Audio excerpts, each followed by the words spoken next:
Quran. For the benefit of my Muslim brethren who might not know what the Bible is, I give them a brief introduction. This book, which is called the Holy Bible, is divided into two sections.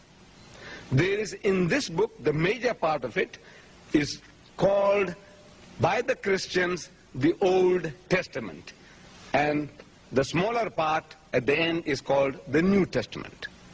Now, what is the Old Testament?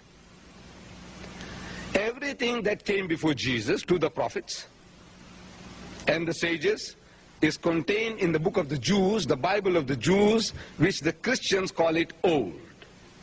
Everything that came after Jesus, they call it New. The Old and the New put together, they call it the Holy Bible. So this book, the Holy Bible, is divided into Old Testament and New Testament. So I, as a Muslim, I say that if you have the Old Testament and if you have the New Testament, we have the last testament, the final message of God to mankind. And this is not entirely something new.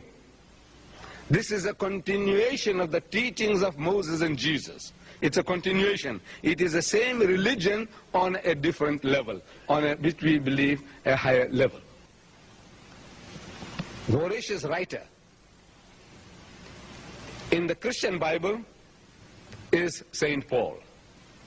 In the New Testament, he has authored 14 books. Corinthians, Philippians, Galatians, Thessalonians, Hebrews, Book of Romans, and on. 14 books he has authored. More than half the New Testament is authored by one man. And if I just get those 14 books together, 14 books, there won't be more than this. All the 14 put together. The biggest writer, 14 books, all put together, would be not more than this. This is a one-man job, if he did it. If Muhammad did the job, it's a one-man job. The whole Bible, 40 different authors went to produce this. Luke, John, Joshua, it's a one-man job. The whole Bible, 40 different authors went to produce this.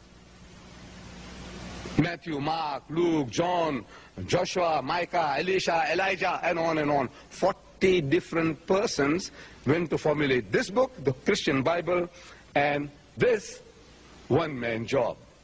And this man, he didn't know how to read or write. He couldn't sign his